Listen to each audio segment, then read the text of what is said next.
Did you know your business can honor God while transforming lives around the world? Welcome to the iBAM Biblical Entrepreneurship Show, the weekly podcast that inspires and equips Christian entrepreneurs to build sustainable businesses that glorify God and uplift impoverished communities. At iBAM, our mission is built on the three fish metaphor. Give a fish. We provide startup loans to launch businesses. Teach to fish.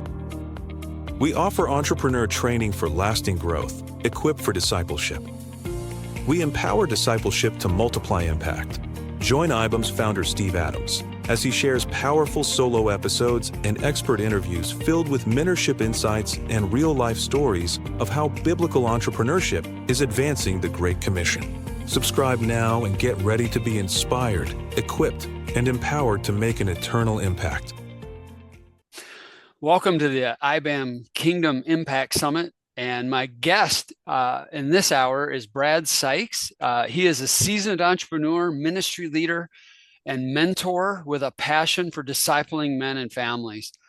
After a successful retail career and franchise, including Mattress Firm and Whataburger to Florida, Brad now leads the Guardian Group, a real estate team with Keller Williams Atlantic Partners.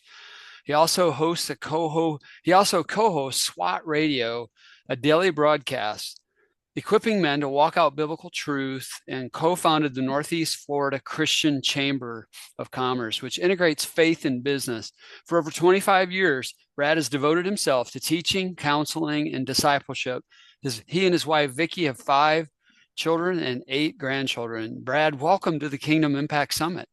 Well, I don't know how long, Steve, it's been since that bio was written, but do you have 14 more grandkids? We've almost doubled the grandkids. We are at 14 actually, and the 15th. My goodness, the 15th on the way. But hey, good to be with you. And as you read that, my wife Vicki is probably in the next room over, and if she heard that, which she didn't, she would say, "I'm way too busy." People like that, like you. I'm the same way, and I get the same feedback from my wife and everybody. But let's start right there. Let's just start right with that. How is all of this a calling to you, Brad? Steve, I was very fortunate in the summer of 1981 when I heard the gospel for the first time and responded to it. I seem to tell this story often. I had the great fortune of having my brother-in-law begin to disciple me the day after I surrendered my life to Christ. In fact, next to this chair I'm sitting in is probably one of the most treasured items that I have in my life, and that's my Bible. Well, it's one of many Bibles, but it's the Bible that was given to me in 1981 as my brother-in-law came and picked me up the day after I surrendered my heart to Christ. And it was sitting on the front seat of the passenger seat as I got in the car to go grab breakfast with him. And he wrote in the book, and I'm not going to read it here. If we've got time, I'll read it. Sure. And you'll get the vibe of how God has shaped my life since that moment. And he said to me, he said, "Brad, you're on a journey now, and I don't want you to be a spoon-fed Christian.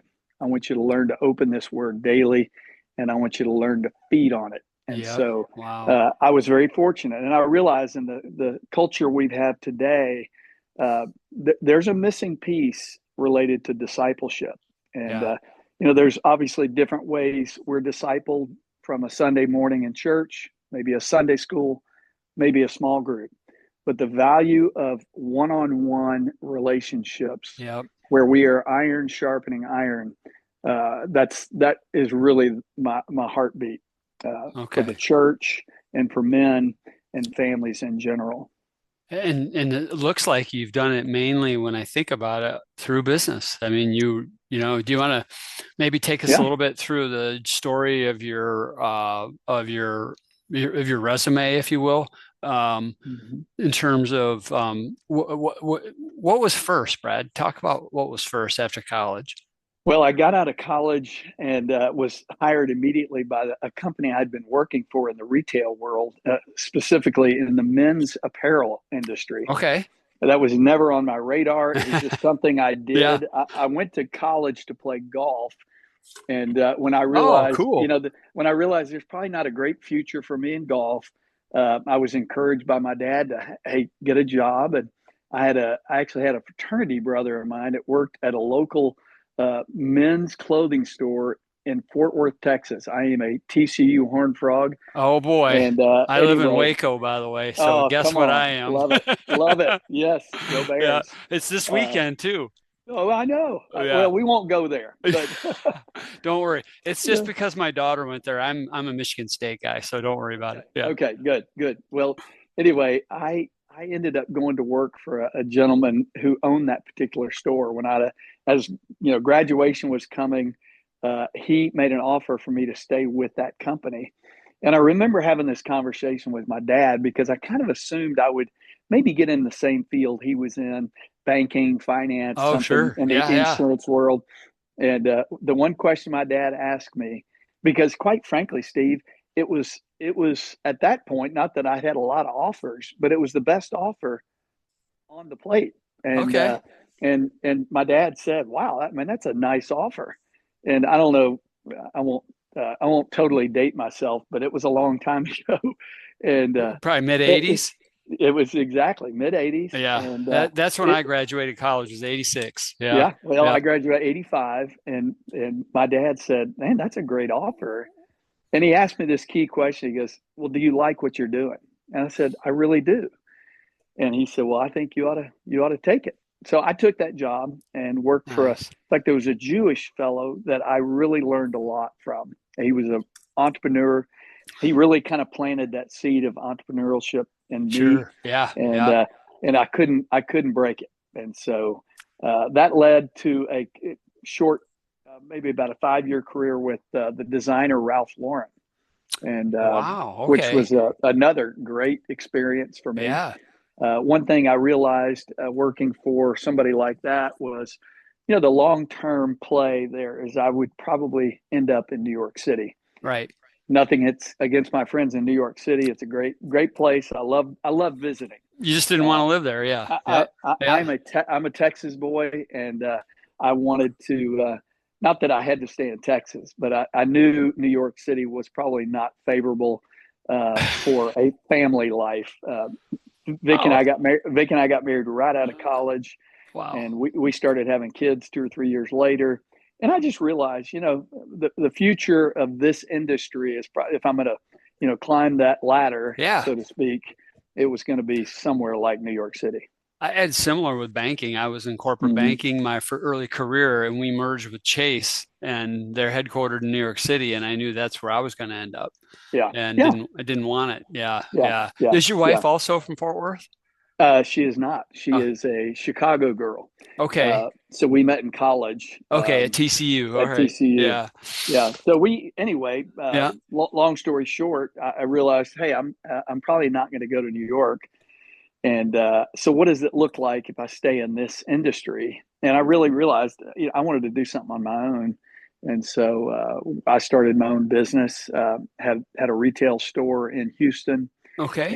and had good success. But Steve, I realized in that industry, I was that business. Yeah. People, Right. even though I had $1 million in inventory, and Yep. people would come in and want to do business with me, and hey, if I was gone for a week and at market or New York or wherever I was, it was like business would just Would really plummet. drop off. Yeah, Yeah. Yep. and I kind of realized, this is probably not what I'm looking for. And it's an interesting story. A client of mine had come in, and we had gotten to be very good friends. In fact, this guy went to TCU with Okay. him at TCU. In fact, we did not run in the same circles, if you know what I mean. Yeah. Right. And interesting, he came to Christ several years out of college and was doing business with me. And so we became good friends. I started attending a Bible study, not even a Bible study. It was a men's prayer group Okay. at his church. And after that, it was every Friday morning. And I kid you not, Steve, 80 to 100 men gathered for prayer. Wow, that's unusual. Listen, Yeah. there were no donuts. It was coffee only, and it was just prayer. Yep. And he and I would go grab breakfast afterwards, and we became very good friends. Kind of, if you remember, if you were a follower of Christ back in the early to mid '90s, Promise Keepers Oh, it's huge. Yeah. was huge. That buzzword accountability was Yep. kind of Right. something we all talked about. And I remember one day he saying to me, "Hey, Brad, would you consider being my accountability partner?" And as a recovering people pleaser, I said, "Hey, that sounds great. Let's do that." Yeah. And Yep. what's interesting, Steve, he got a business card out and he wrote on the back of that card, Kelly, and he put a phone number there and he slid that card over to me and said, "This is my wife." Now I had met his wife, Kelly. He said, "This is Kelly's phone number. I'm giving you the right to call her whenever you feel led to call her." Yep. Wow.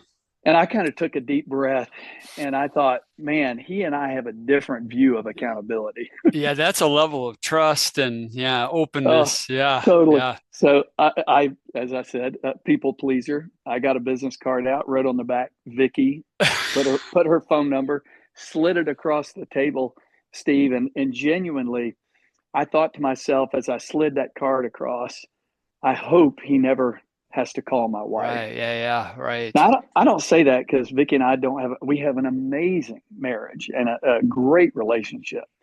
But you know, there were some rocky times, and I've been married 38 years. It's yeah, not one yeah, way. It's not no, one way. yeah. Yeah. We're celebrating 40 years this year, and Yep. I tell people all the time, apart from God's word and God's spirit, No way. my wife Yep. has been the greatest instrument and the tool in the hands of an Almighty God to transform this wretched man that I Yeah. am. I, And right.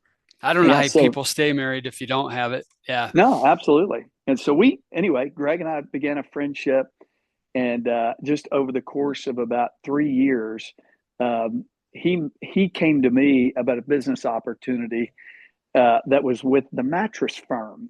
Now, Okay. Yeah. Greg and his partner owned a financial firm that handled a lot of high net worth individuals, and they were looking at buying a franchise from the Mattress Firm, which was based in Houston, where I was. Yep. One of the guys who founded that company was a believer, Hmm. and so got connected and kind of had this idea of buying this franchise. And so he came to me with the idea of maybe partnering with them. Okay. And of course, when he mentioned it initially, I was like, no, I don't think so. I don't think that's for me. Quite frankly, I was looking to get out of the retail world. Yeah. Sure. And so he kind of made it sound like, oh, it's just not upscale enough. You know, he's Yeah. kind of It's like, just beds. Yeah. yeah, Yeah. exactly. Not super, should I Sexy or say, not anything. Yeah. super sexy. Yeah. It's kind of Exactly. the wrong phrase for selling beds. Yeah. Yeah. Yeah. Yeah. Exactly. I'm glad you said it. Yeah. Right. So my initial thought was, nah, that's not for me.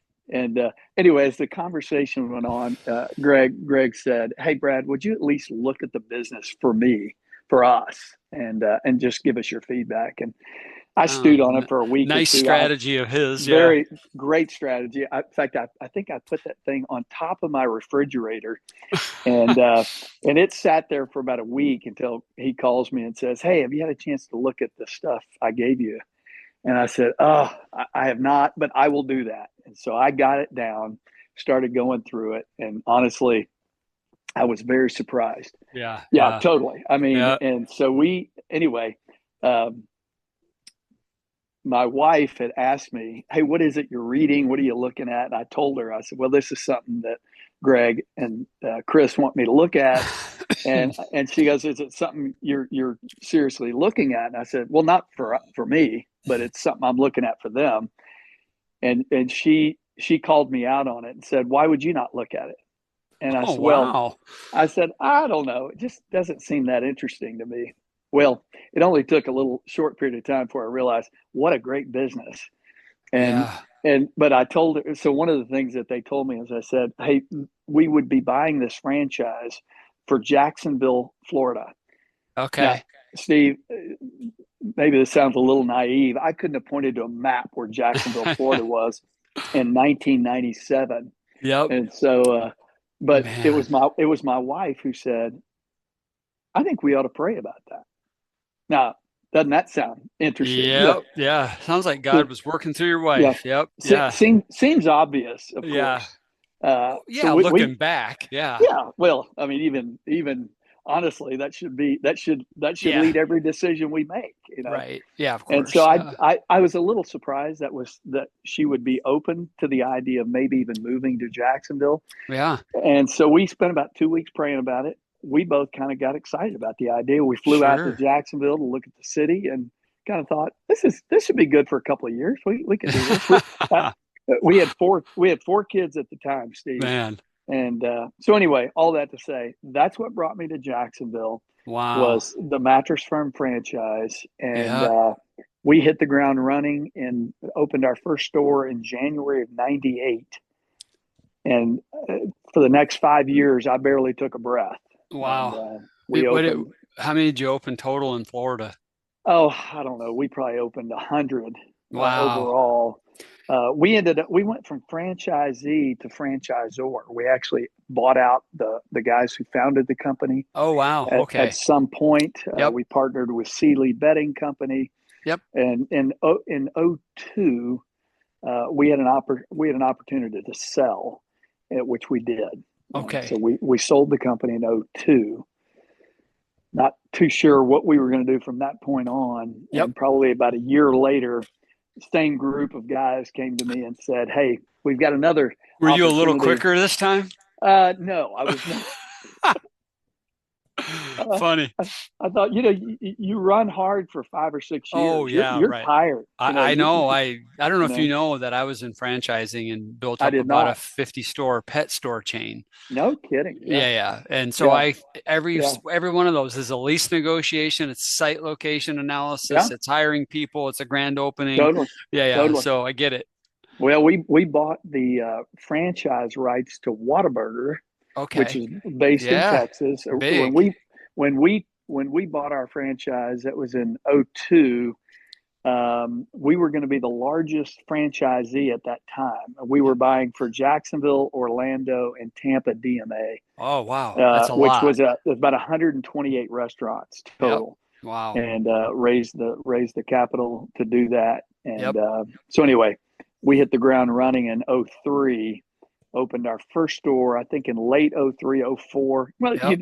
I mean, it's finding the dirt and doing your due there's a diligence. huge process, and you got to run that wheel over and over and over and over. Yeah. Yeah. But as you know, in '06, '07, '08, got weird. The bottom dropped out, and I don't know what our final number. We were probably 50 cents on the dollar for what we had in the real estate, tied up in the real estate and the buildings and all that. And early on, it looked great. We were opening probably 2 restaurants a month. Wow. And that's in fact, fast. Oh yeah. Well, I take that back. We probably opened 26 restaurants in 24 months, which is that's a lot. That's a pace it's hard to keep up with. And well, what is that? 20? That's probably what 1,500 people you had to hire. Yeah. Oh yeah, easily. Our openings were 100 plus people. Wow. Day one. So anyway. It was a good experience. It was a painful experience, Steve. I got to tell you, when things were going great, it was great. Yep. When things were not going great, it was stressful. Yep. And had to dig in. Yeah. And, we did well in one business, turned around, started another one. And really by '07, we pretty much lost everything we put into it. Wow. And so I was meeting with a guy this morning that I spent some time discipling. And I like to share kind of how God transforms us, how he sanctifies us. Yeah. He clearly does that through his word and through his spirit. But if we believe Romans 8:28, that God causes all things to work together for good, for those who are called and for those who love him. Yep. What we don't like is Romans 8:29, which defines the purpose. His purpose is that we would be conformed to the image of Christ. Yeah, right. So I like to ask people, Steve, what's he going to do to conform you into the image of Christ? And for me, it was failure. It was struggles in business that really, I would say, God brought to the surface idols in my own life that I would have never known were there had he not done that. And so, I can look back years later and say, praise God for those opportunities or those times, those seasons, absolutely, that were painful. I don't want to go through it again. No.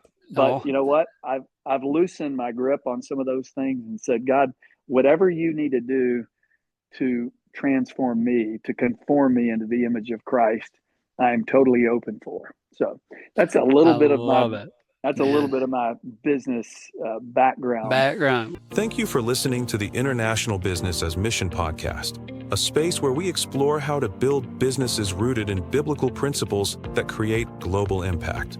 But we're not just here to talk. We're taking action to spread entrepreneurship to poverty-stricken communities around the world. Our mission is to be the catalyst that empowers people to build sustainable livelihoods and break the cycle of poverty. We follow the 3 fish principle. 1, give a fish, providing startup loans to empower entrepreneurs.